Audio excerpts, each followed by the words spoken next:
Morelli with U.S. Army New England, and I am coming at you live with yet another episode of Trivia Tuesday.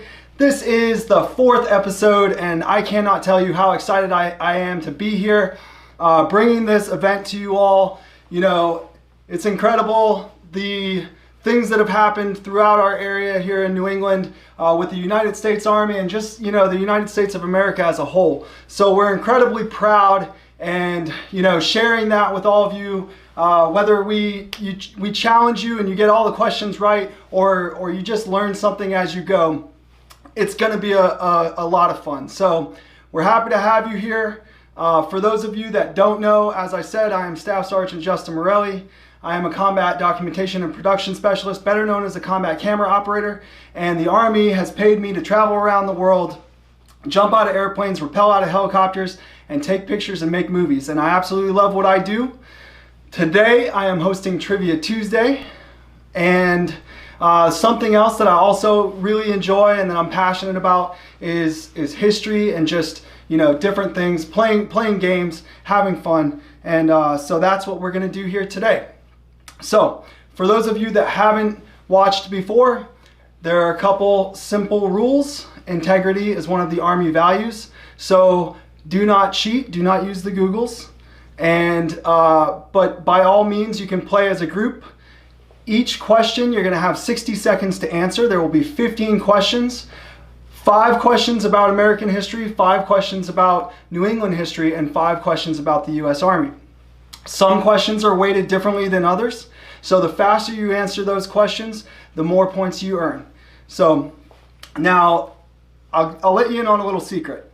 This week, because we are expecting a larger turnout and we think that more players are going to come out to play, we anticipate that next week we'll actually start doing some prizes. So if we can get those viewers up and we can get people to come out and play and join us, then next week we might be playing for some prizes, maybe some gift cards, some certificates, other little things that we can have some fun with. So welcome to all of you that are just tuning in. It looks like we have 14 live viewers right now. That's pretty good, but we're hoping to get it up there a little bit more. So for those of you that are unsure of how this works, visit kahoot.it, and I'm going to put the game code up there, but the pin is actually 3204106. So just type in kahoot.it into your handheld device and enter that game pin, and you will be golden. So yeah, we are happy to have you all here again. We have Jessica's in the house, Crystal is here, so yeah, we got a bunch of people that looks like they came out to play. So yeah, we're gonna go ahead and get started. It is 5:03, so I'm thinking maybe we'll give it one more minute actually. If anyone has any questions for me throughout, I am following up on the comments. However, I'm juggling between a couple different screens and trying to make sure that I can give you guys the best viewing experience as possible. So get on that Kahoot. How many players do we have right now? Let's see. So we got 19 players. Awesome. Let's get it up to 20 and we'll get started. So we got Maddie B, D-Rock is in the house, Peter, Jen, Ill Hills, awesome. The Chesin Bar, Crystal, Sarge's crew, Third J, Jess, Jeff, Mia Drools, DT Size, Yu, we got Iron Man Sucks. Oh, she's back. She did great the other day. The PAO Hammer. So we have got a lot of people in the house, and we got 20 players. So I think that is our cue to go ahead and get started. So we're gonna go ahead and begin the game. Everyone get ready, get your thinking caps on, you know, dust them off, and here we get going. All right, so the Patriots used this meeting place to protest and discuss their discontent with British rule before the Revolutionary War. Was it A, the Granary Burying Ground, B, the Liberty Bell, C, the Old North Bridge, or D, the Old Pub? And we got 5 answers in, up to 8 answers in. So those of you that have been to Boston before, you know, there's so much history there. And it's just a ton of fun being from an area like this, because if you like history, it doesn't matter where you turn, you're going to run into something that is historic. And yeah, so this particular thing was, we got 18 answers in. Let's get those last couple answers in. We got 15 seconds remaining. Okay, all answers are in. All right, and we got 5 correct answers with the Liberty Tree. So the Liberty Tree was a tree outside of the Boston Common, where the Sons of Liberty, or the Loyal Nine, they originally used to go and meet. They would have their secret meetings there. And in 1776, a loyalist, a Tory loyalist, went and cut down that tree. So the Patriots were not going to be stopped, and they continued using Liberty poles, actually, and they would climb up on this pole that they'd erect. No matter how many times the British tore it down, they would climb up onto this pole, and they'd place a Liberty cap up on top, and that would let the rebels and the revolutionary founding fathers and Sons of Liberty and everyone else know, hey, we're meeting and we're going to talk about what's going on right now. And so it was pretty awesome. The Liberty Tree, just something that simple could be such a symbolic image for our independence and our revolution. So awesome. Moving on to the next question, and here we go. So just so you know, in the scoreboard, we got PAO Hammer answered the fastest with 902 points. We're going to keep going, and on to the next question.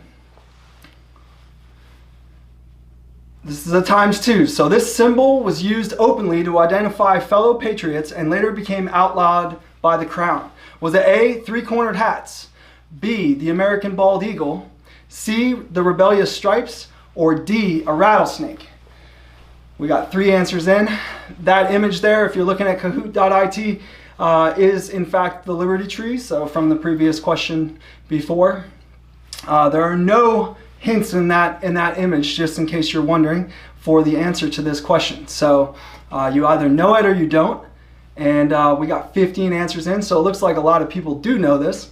And yeah, we're gonna go ahead, and we got 25 seconds remaining. Let's let a couple more seconds go by, keep getting those answers in. And yeah, I think that should be it. Let's go ahead, and last but not least, if you have any more answers out there, we are moving on now. All right, so we got 5 with the correct answer. And the correct answer was the rebellious stripes. So for those of you that don't know, the Sons of Liberty, they had a flag, and it was originally vertical stripes, red and white. And that was the symbol that was used. Now, they would fly that flag, to be able to identify each other and know who was actually, a patriot and was against the Crown. But they would also paint it, on fences or on barns or whatever else it might be. And they would, that would be a way of letting people know, hey, you have people with like-minded interests here, and you can come into this tavern, or you can come into this inn, or you can, come by and visit this person, because you knew that they were also, for the independence movement. So eventually the British outlawed the rebellious stripes, and the Americans decided, okay, so you outlawed that particular symbol with the vertical stripes, so we'll just change it to the horizontal stripes. And as you know, eventually we added the 13 stripes to signify the original 13 colonies, and that now is part of our American flag. So it's definitely something to be proud of. The Sons of Liberty started it all, and being a Bostonian myself, I can't be more excited about that. So moving on to the next question, and we got some. Okay, the next question is, who illustrated this political cartoon used to unite the American colonies in 1754, and again during the Revolution? Was it A, Benjamin Franklin, B, Paul Revere, C, Benjamin Eads, or D, Thomas Jefferson? Got 6 answers in. I apologize, we skipped over the leaderboard there a little bit quickly, but we will get back to that soon enough. We're only 2 questions in, so that's not that big of a deal. But get those answers in. We got 15 so far. that cartoon there, if you can see, only has 8 pieces to that snake. So it's not the original 13 colonies, but there's a message behind it, and it was very important at the time. So we got 18 answers in. I think that's it. So we're going to count down 5, 4, 3, 2, 1, and boom. So all right, Benjamin Franklin. 10 people got that correct. Great job, everyone. Yes, so Ben Franklin, a Bostonian himself, he was born in Boston, and just a visionary for his time with the amount of things, just the inventions and everything else that he did. But being a founding father and being such a crucial part of the movement for independence, he saw during the French and Indian Wars the need for the colonies to unite, to actually defeat the French, so that the British colonies, at that time anyways, could continue existing together. And if they didn't unite, then it would be bad. So nonetheless, that cartoon came back during the American Revolution and became kind of a quintessential sign for those that wanted independence and wanted to break away from Britain's rule. So Ben, thank you for that. Definitely cool. You can get patches and shirts and all kinds of stuff with that if you like that cartoon. So definitely check it out. So we're going to move on to the next question. And let's go to that leaderboard. So we got Yu up in the top right now. She's on fire because she's got a streak of 3. So 3150. She is the one to catch. Come on out and beat Yu. They're coming for you, Yu. So be ready. And let's get back to the next question. All right, this is another times 2. So Benjamin Eads was a journalist and a publisher at this Boston newspaper that helped spark the Boston Tea Party. Was it A, the Boston Globe, B, the Boston Gazette, C, the Boston Herald, or D, the Boston Times? That is a picture there of Benjamin Eads. I know that many of you will not recognize him right off the bat, or if you know a bit about history, he looks like most other colonists of the era. But definitely an amazing guy, and what he did for our country was pretty significant. And I'm going to talk about that here in just a second. So we got 30 seconds remaining. We got 16 answers in. So I'm going to give you 10, 9, 8, 7, 6, 5, 4, 3, 2, and 1. Get all of those answers in. All right. So 7 got the correct answer with the Boston Gazette. So good job on that. The Boston Gazette, was, well, as I said, so Benjamin Eads was a journalist and a publisher. He lived, he was born in Charlestown, and he started the Boston Gazette, and he was very much a son of liberty and a supporter for American independence. And so as a bit of a rabble-rouser, he would instigate or antagonize different groups to get them on his side so that we could go on to defeat the British and gain our independence. So during the Siege of Boston, he actually moved his printing operations to Watertown, Massachusetts, and he remained there with the Boston Gazette for another 43 years. So throughout the war, he reported and wrote different things about what was happening throughout the colonies in the fight for independence. So pretty awesome guy, and as a photographer and a journalist myself, I definitely appreciate guys like that. So moving on to the next question, let's see what we got on the leaderboard. And right now, Yu's still in the lead. She took a big jump there with 49.70. So yeah, Crystal's right behind, coming in second place. Peter doing well, definitely. D-Rock is there as well, and we got the third J. So I think you guys definitely are doing great. And we're going to move on to the next question here. This law was imposed by the British to fund debt from the 7 Years' War and led to the Boston Tea Party. Was it A, the Stamp Act, B, the first income tax, C, the tea tax, or D, the King's Act? So this is a picture here of the Boston Tea Party, and there was one particular event. It was many, actually, if you look back through history that led up to this, but back in 1765, it was this one final straw for the colonists, where they said, all right, we cannot continue with this tyranny and no taxation, and taxation without representation. So we got 16 answers in right now, and that is it. So the correct answer, 10 people got it right, with the Stamp Act. So great job, everyone. Yes, it was the Stamp Act. As I said, 1765, 10 years prior to us declaring independence.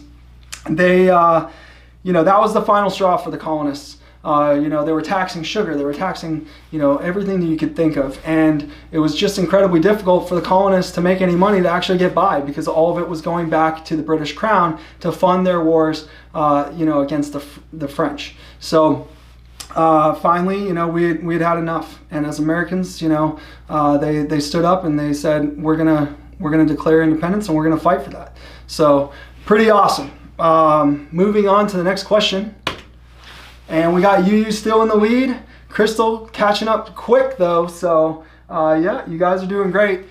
Be quicker on those trigger fingers if you can. The faster that you can answer on your answering device, the more points you get. So don't worry, if you're not in the leaderboard right now, there's definitely a high probability that you can make it back from that, as we still have plenty more questions to go. So let's have some fun with it, and let's go to that next question. So, which New England state declared itself an independent country during and following the Revolutionary War? Was it A, Maine, B, Massachusetts, C, Rhode Island, or D, Vermont?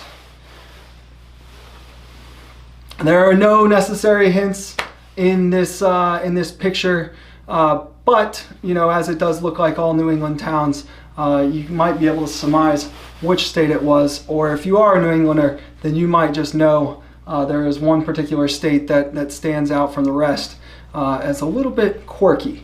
So yes, they, following the Revolution, they declared their own independence, and we got 15 answers in.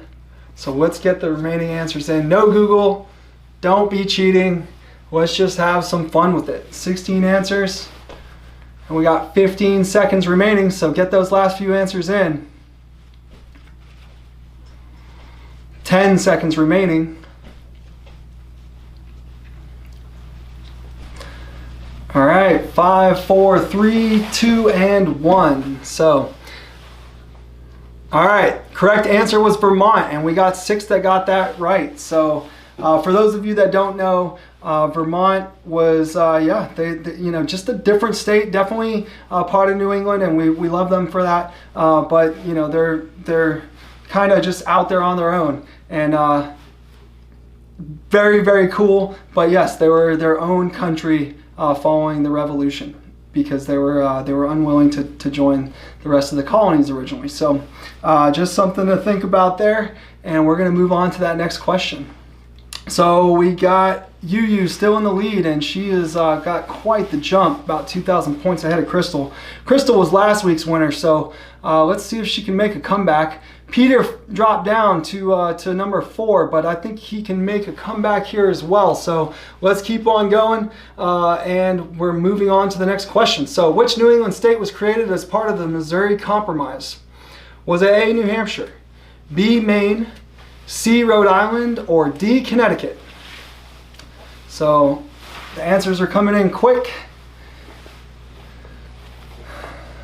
This picture might be a little bit of a hint.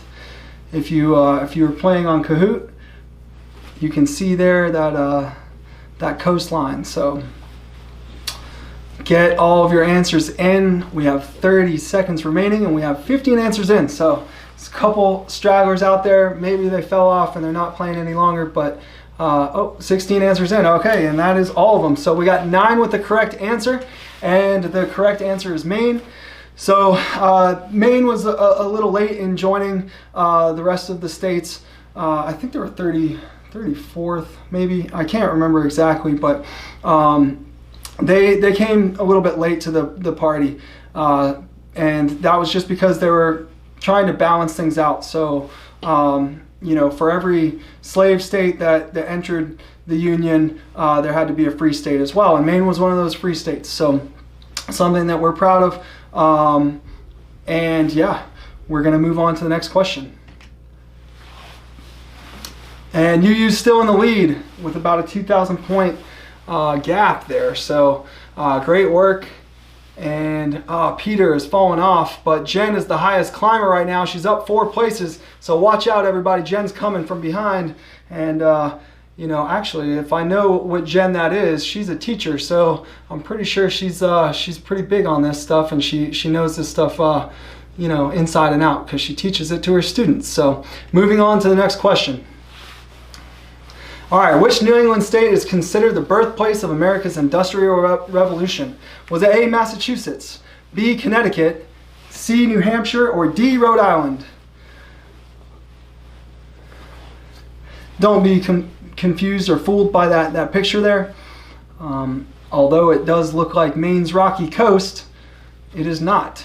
Much of New England's coastlines look very similar. So get those answers in. We got 15 so far with 35 seconds remaining. So any stragglers out there, get your last couple answers in. And yeah, we're gonna move on now. I think everyone got this one. This was definitely not a double points question. So let's go back and see what the correct answer was. All right, so we got 1 with the correct answer, and it was not Massachusetts. It was in fact Rhode Island. And in Pawtucket, Rhode Island, the first textile mill was created, and so that is widely known or attributed as the birthplace of the Industrial Revolution. Now, don't get me wrong, Massachusetts definitely, you know, played a huge role in the American Industrial Revolution, and you know, they definitely had more mills and textiles, and they played a larger part overall. But the first, and that was the key word, was in Pawtucket. So any of you Rhode Islanders out there, you all know that your state might be the smallest in the country, but it packs one heck of a punch. It's done quite a bit for this country, just being, you know, so small. It's definitely a historic place and a state to be proud of. So Rhode Islanders, you guys are cool. Moving on to the next question. And we got UU still in the lead with 8801, but Crystal is coming up quick. Now, yeah, she's got a high answer streak of 5, so great job, Crystal. And we're gonna move on to that next question. Let's see what we got here. All right, which city does the Library of Congress recognize as having served the first hamburger in America? Was it A, New Haven, Connecticut, B, Portland, Maine, C, Boston, Mass, or D, Providence, Rhode Island? So hamburger, the quintessential American food, was of course created in New England and now served across the country for all Americans to enjoy. So we got 13 answers in so far with about 30 seconds remaining. So get those last few answers in and we can move on to the next question. Let's see who got it right. And let's move on in 5, 4, 3, 2, and 1. All right. So correct answer was New Haven, Connecticut. So as you may have seen from the picture, if any of you could recognize that, you know, Connecticut, although you know, it goes half and half. Half are New Englanders, half are kind of New Yorkers. Doesn't change the fact that Connecticut itself, the state, those boundaries belong as part of New England. And so New Haven, although down in southern Connecticut, you know, cooked the first hamburger, and Americans have been enjoying them ever since.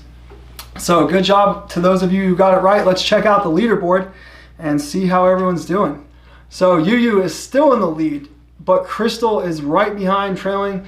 So keep making up those points, and the faster you answer, the more points you get. So let's make this happen. And moving on to the next question.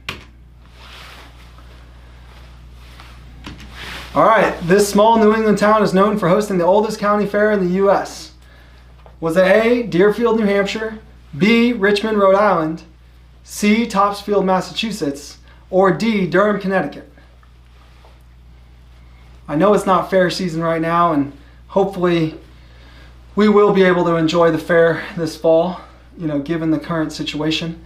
But nonetheless, the oldest county fair was here in New England someplace. And yeah, we're just really excited about that. So, all right, all the answers are in. We got 7 with the correct answer, and in fact, it was Topsfield, Massachusetts. So if those of you that haven't been to the Topsfield Fair, definitely go and check it out. It's a great time. I've been going since I was a kid, and just a lot of fun to be had. You can eat all the delicious treats that you like, ride the rides, and see the animals. It was started as an agricultural fair, actually, and what was important about it, what was significant, was that so many farmers were looking for a place to gather to actually exchange knowledge and best practices for how to grow things effectively, especially in the Northeast, because we only have so many months of a grow season. So the Topsfield Fair was started, and yeah, come by, check it out. If it does happen this year, look for the United States Army. We typically are set up there someplace. Come on out and challenge us to a push-up competition or something like that, and we'll have some fun. So, all right, moving on to the next question. And UU is still in the lead, but D-Rock jumps up into 3rd, and Chesenbar is the highest climber. So she's up 3 places right now, and still not quite on the leaderboard, but I am sure that she's well on her way. So watch out for her. I know that she's a smart one. So, all right, moving on to the next question, and it's a ×2. So what U.S. Army colonel served as the first active duty soldier to command the International Space Station? Was it A, Colonel Buzz Aldrin, B, Colonel Douglas Wheelock, C, Colonel John Glenn, or D, Colonel Andrew Morgan? Get those answers in. We got 9 answers in so far. I know that this is a tough one. Not everyone would know this off the top of their heads, but just so you're aware, a lot of astronauts actually tend to come from the military, or they're still active duty in the military. So, all of them were, all of those answers were in the military, but several of them were in the Army. So we have 18 answers in. That's pretty good, and I think we're going to move on in 5, 4, 3, 2, and 1. All right, and we got 5 with the correct answer, with Colonel Douglas Wheelock. So yes, Colonel Wheelock actually spent 178 days in space, and he was a U.S. Army colonel. Went to West Point, and he commanded the International Space Station. So he was the first U.S. Army active duty soldier to command that space station. However, for those of you that aren't aware, Colonel Drew Morgan, or Andrew Morgan, if any of you have been following the news recently, just returned back to the Earth here just about 2 weeks ago. So welcome back, Colonel Morgan. He's awesome. Also another West Pointer, and he helped us out recently when we made an Army-Navy Spirit video. So he broadcast live from the International Space Station to help us out with that. He also did an enlistment ceremony from the International Space Station. So pretty awesome guy, and proud soldier. He's a doctor, he's a physician, he's a colonel, he's an astronaut, he's a pilot, he's a parachutist, he jumps out of airplanes. The guy's done it all. So the Army has a ton of people like that, high performers that excel, and just want to make the most of this life. So if you're looking for adventure, if you're looking for a chance to do things that you never dreamed of doing, the Army is the place for you. So moving on to the next question. And we got UU still in the lead, taking a big jump there. Wow, okay. But Rain Man is the highest climber right now. He came up 6 places. So I know that some of you are just guessing because these are tough questions, but do what you can, and hopefully we're gonna see a clear, defined winner here, and someone can dethrone UU if it's possible. So moving on to the next question. All right, it's another ×2. Who's the first and only woman to be awarded the Medal of Honor? Was it A, Dorothy Dix, B, Mary Edwards Walker, C. Susie King Taylor, or D. Clara Barton? For those of you that played last week, one of these names might look familiar to you, but I'll give you a hint. She is not the correct answer. So we got 14 answers in so far with about 30 seconds remaining. Just jumped up to 16 answers. Let's get those last few in and see who got it right. I don't know you. I don't know how long you can hang. I think someone's coming for you. Any day now, someone's going to get this right. So, all right, we're going to go from 18 answers. Okay, I think we got them all in. Let's just give a couple more seconds. So 7, 6, 5, 4, 3, 2, and 1. All right, 11 got that right. So yes, pretty amazing. The first Medal of Honor, female or woman Medal of Honor recipient. She was a nurse in the Civil War, and she was treating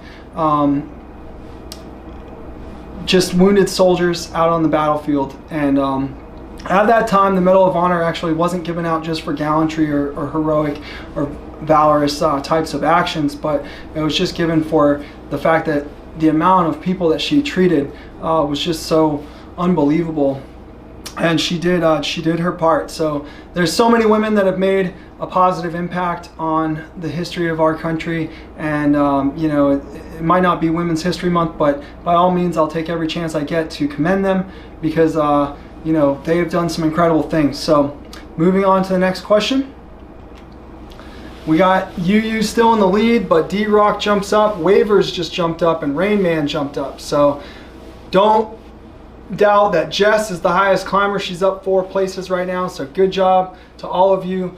But UU, wow, she's got quite the lead there. So yeah, let's see what we can do here. I got a feeling any day now UU might fall. Just be careful. I don't know, maybe not though. She's pretty smart. So moving on to the next question. It's another ×2. So what was Mary Ludwig Hayes, who fought with the Continental Army at the Battle of Monmouth, known as? Was it A. Molly Pitcher, B. Molly Stark, C. Martha Washington, or D. Abigail Adams? So she had a real name, but there was a particular story that inspired people during this time, during the Revolution, of a woman that was on the battlefield, and she was originally out there treating the wounded and delivering water to the soldiers. And sure enough, her husband, of all people, actually came down with heat exhaustion or heat stroke, and he was no longer able to fire his cannon. So she took up right where he left off, and she continued priming and loading that cannon and firing it to help out the colonials in that engagement. So 18 answers are in, and we got 5 seconds remaining. So let's just go ahead and move on now to the correct answer. 11 got it right with Molly Pitcher. So yes, Molly Pitcher, like I said, just really interesting story. If you know a little bit about American history, you might have heard about her. But she was out there, charging and priming that cannon and firing it, right there at the Redcoats. So at one point, actually, she had either a musket ball or something went through her legs and actually took the bottom of her skirt off, because yes, she was wearing a skirt out on the battlefield at that point. And she is known to have said, well, that could have been worse. So definitely, I'd say that's pretty good outlook on the situation. But I thought that was really funny when I had heard that story. So moving on to the next question. All right, and UU's still in the lead, but Ill Hill's just jumped up. So we got a lot of people, and Art is the highest climber still, so he's up 4 places. So yeah, let's move on to the next question. All right, this is another ×2. So when was the Women's Army Auxiliary Corps created? Was it A, December 7th, 1941, B, July 18th, 1941, C, May 14th, 1942, or D, June 3rd, 1942? So for those of you that don't know, the Women's Army Auxiliary Corps then became the Women's Army Corps, and then also moved on to just the United States Army when we integrated everybody. So women have played such an incredible role in the Army's history and our country's history. This was really the start during World War II for what we now know as the modern day Army. So we got 16 answers in with about 15 seconds remaining, so get those last couple answers in and we're going to move on and see who got this right. Alright, how are we looking? Let's move on now. Alright, 11 with the right answer. So May 14th, 1942 was the correct answer.